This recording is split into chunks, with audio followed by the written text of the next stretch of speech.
So let's get a sample of what the debate about what's going on in Gaza looks like. Here you're going to see Sean Hannity with Yusuf Minayar, the executive director of the Jerusalem Fund and Palestine Center in Washington. In a press release, the pro-Muslim organization said in part, quote, the U.S. government must not remain silent about Israel's unjust and disproportionate use of force against the Palestinians in Gaza because American taxpayers provide Israel with billions of dollars of aid each year. We have a right to demand that those funds not be used to take the lives of innocent civilians.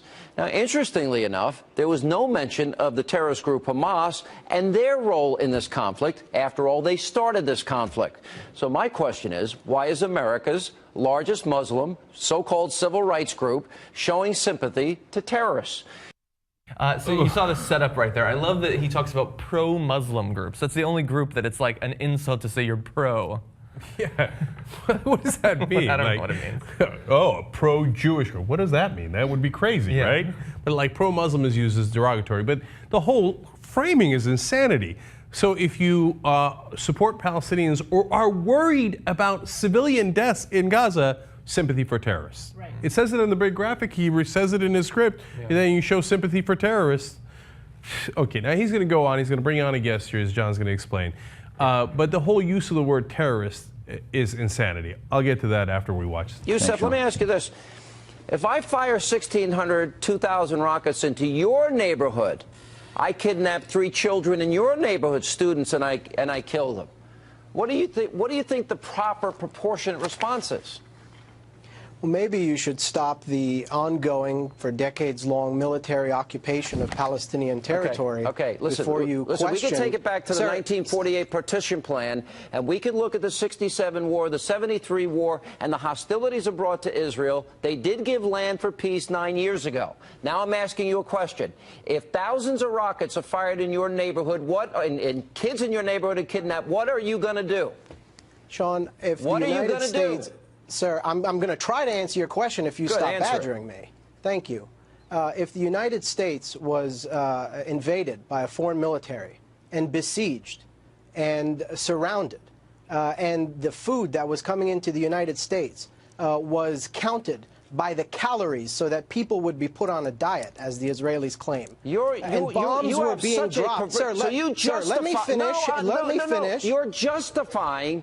Let me finish, and then you can... You are making a rationalization for rockets and kidnapping and murder, and you expect the Israel... You want to blame the victims in this case. The victims? Wow. Oh, my God. Okay. What would you do?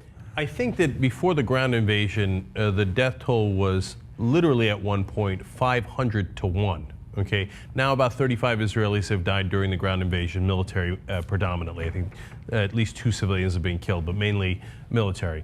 But the Palestinians, who are 70 to 80%, according to the UN, civilians, they're not the victims. Israel's the victims for having killed them.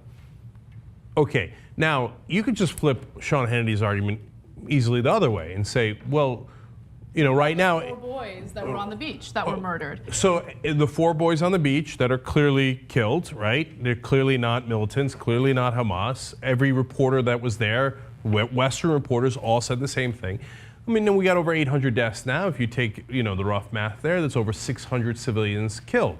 So we could say to anybody who supports the right-wing government of Israel, well, you supported the murder of 600 civilians. Aren't you sympathizing with civilian murderers? I mean, you're killing these people, and so it's all your fault, and they're the victims. Now, of course, he doesn't do that. Fox News will never do that. No, it's always the Palestinians' fault, and if they ever do anything and say, hey, wait a minute, maybe 800 people dying because of Israel's invasion is not a good thing, they're like, you support terrorists. You see that? How dare you even say any criticism of Israel, because if you do, you support terrorism. I'm not even entirely sure why they had them on the show, because obviously he was trying to share his point. His tone didn't go up, like he wasn't angry or aggressive when he was answering. He was just trying to explain his point of view.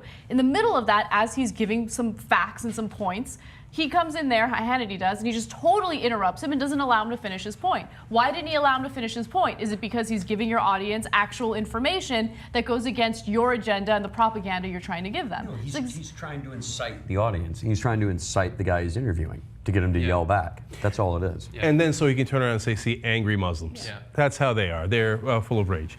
Now, the guy was trying to make a point, what would America do if we were occupied?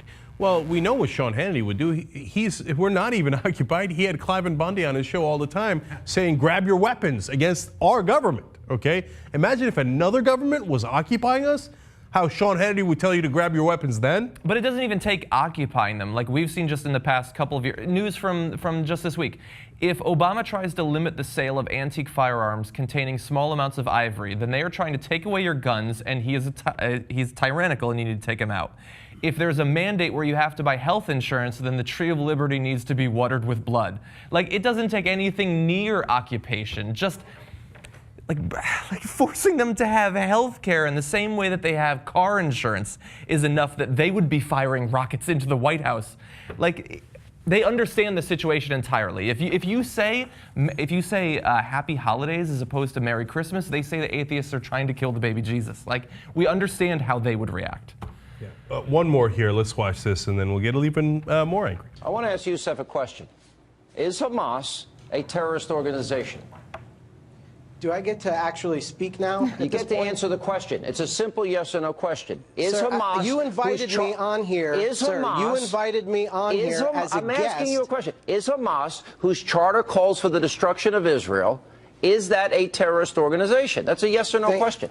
Thank you for your question, and now I will provide an answer. Finally. It's very telling to me that, and it should be telling to your viewers as well, by the way, that the moment you have a Palestinian voice on your program who begins to explain the legitimate grievances of Palestinians on the ground, not just organization. Hamas. Answer. Sir, let me question. Finish. Am I a guest on your program, or yeah, you're a guest, but you don't get to filibuster. Answer, here. Is Hamas a terrorist organization?